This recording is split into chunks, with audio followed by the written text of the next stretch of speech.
Welcome to Newsmax TV. With us now on the phone is Senator Orrin Hatch, Republican from Utah and ranking member of the Senate Finance Committee. And Senator Hatch, welcome back to Newsmax TV. Well, I'm happy to do it. I'm really happy to be with you. The IRS categorically stated that the agency's targeting of conservative groups was a low-level field office operation that did not involve higher-ups. We now learn from the Washington Post Page 1 story today that IRS officials in D.C. were involved in targeting conservatives. With the Finance Committee having sole committee of jurisdiction over the IRS, you've called for an investigation into the targeting of conservative groups by the agency. How will you and other members of Finance hold those individuals who are responsible accountable? Well, what the IRS asserted on Friday is simply not true.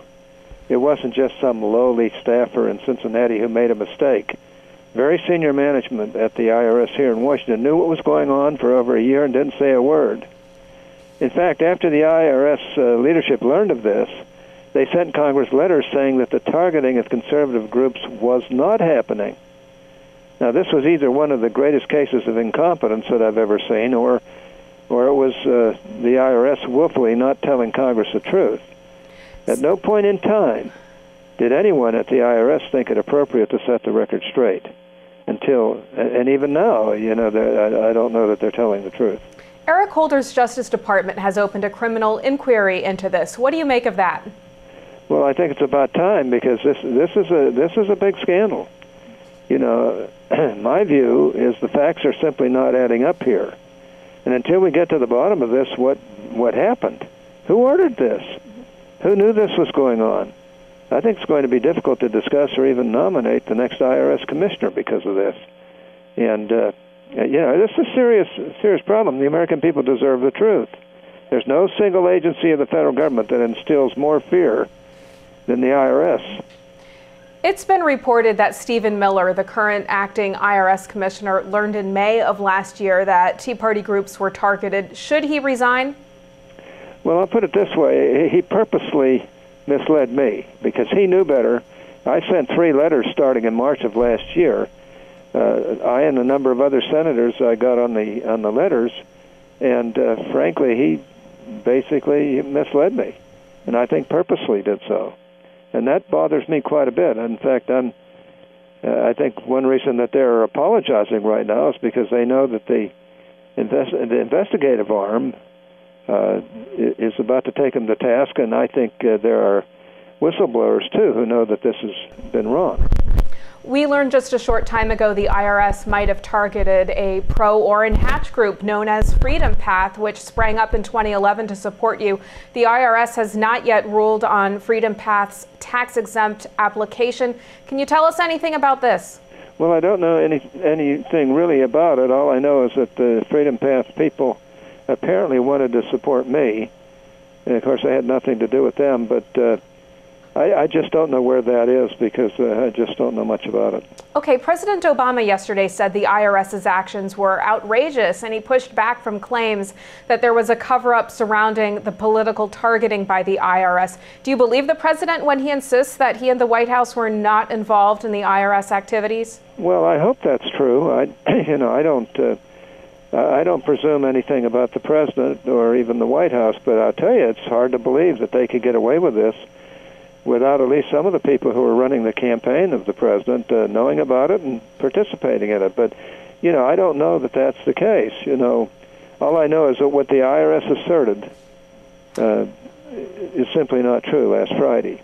If it's proven that the president or the White House knew or authorized the IRS abuses, is this an impeachable offense?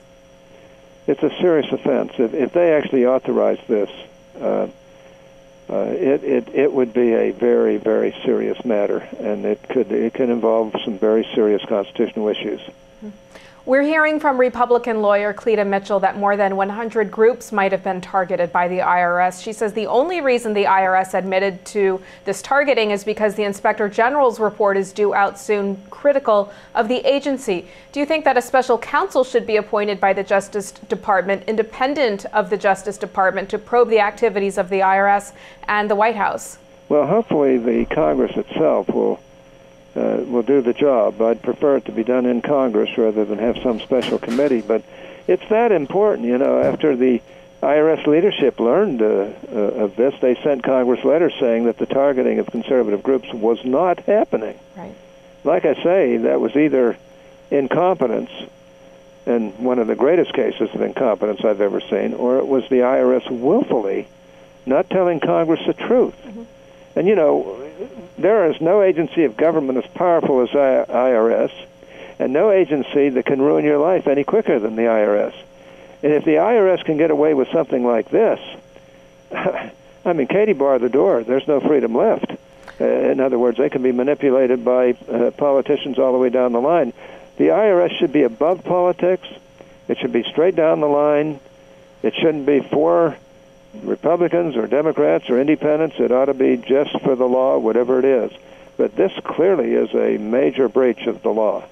On another Obama controversy, the Associated Press claims that the Justice Department obtained 2 months of telephone records of reporters and editors without the news organization's knowledge.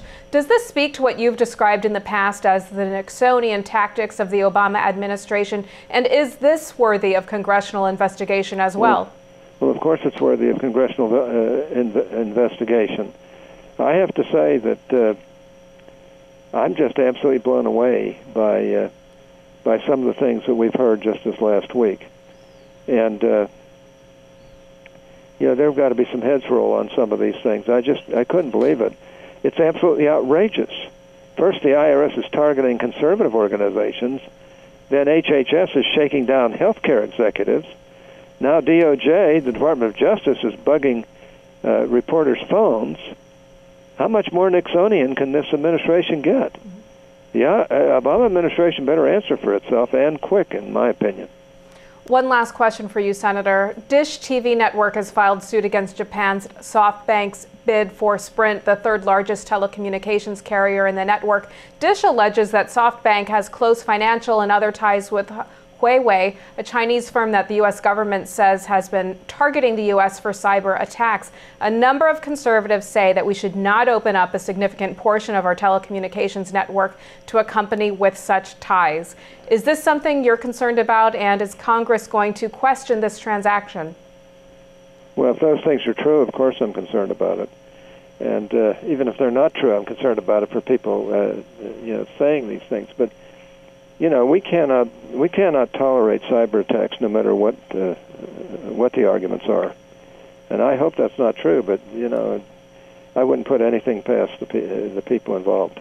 All right, Senator Orrin, thanks for joining us today. Well, great to be with you. Take care. And you as well. And thank you for watching Newsmax TV.